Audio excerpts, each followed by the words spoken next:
Good morning. सुख म्हणजे दुसरं काय ते पुढे सांगेनच व्हिडिओत, पण त्याआधी बघा सकाळीच माझे छान असं आवरून वगैरे घेतले. त्यानंतर भाजी बनवायची होती म्हणून रात्री मटकी भिजायला टाकली होती. थोड्या हरभरा आणि वाटाणा पण भिजायला टाकलं होतं, म्हणजे अगदी मिसळून भाजी केली ना, खूप छान होती.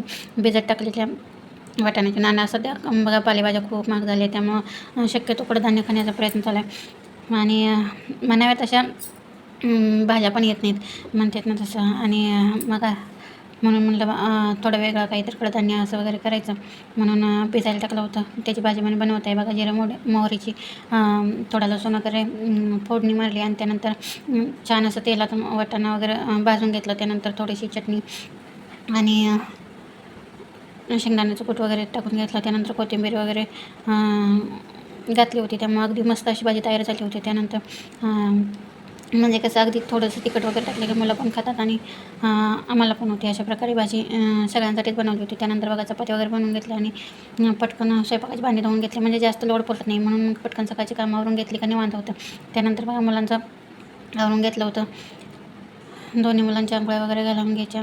जरा वेळ होता म्हणून सकाळची जरा थोडीशी धावपळ होती, पण जे होतं ते कसं चांगल्यासाठीच होतं म्हणतात ना, त्या पद्धतीने. तर बघा त्यानंतर दीदीला छान असा फ्रॉक वगैरे घालून घेतला, पण बऱ्याच वेळेला फ्रॉक काही घालायला आवडत नाही म्हणून तिनं परत आणि काढून टाकला होता. त्यानंतर बघा सकाळी आर्यनला स्कूलमधून क्रेयॉन वगैरे आणायला सांगितले होते, म्हणून मग ते त्याच्यासाठी नवीन आणलं होतं. त्यामुळे तो खूप खूप खुश होता. ते दोघंजण बघत बसले होते. कारण कसं असते बघा, मुलांच्या चेहऱ्यावरचा आनंद बघूनच खूप भारी वाटते ना. आणि मुलांच्या चेहऱ्यावरचा आनंदच एका आईसाठी खूप असं सुखद अनुभव असतो ना, त्याप्रकारे ह्याच्यापेक्षा दुसरं काही सुख असतं ना.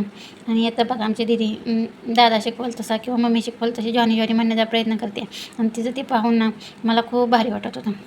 म्हणजे हळूहळू का होईना मुलं शिकण्याचा प्रयत्न करत आहेत. अगदी छोटीशी आहे पण छान म्हणत होती. त्याचं कौतुक मला खूप भारी वाटत होतं. ज्याची लहान मुलं आहेत त्यांना पण ते माझ्याशी रिलेटेड करत असतील. त्यानंतर बघा दादाला सोडून आल्यानंतर थोडी शॉपिंग करायची होती म्हणून शॉपिंग वगैरे करून आल्यानंतर तिला आईस्क्रीम घेऊन दिलं होतं. त्यातच ती खूप खुश होती. तिने मला तोंड कसं सगळं भरवून घेतलं होतं. खूप भारी वाटत होतं. तुम्हाला माझे व्हिडिओ आवडत असतील, व्हिडिओ आवडल्यास नक्की व्हिडिओला लाईक शेअर आणि सबस्क्राईब करायला अजिबात विसरू नका. कारण तुमच्या एका सबस्क्राईबरने माझा चॅनल जर ग्रो होणार असेल तर प्लीज सबस्क्राईब करा.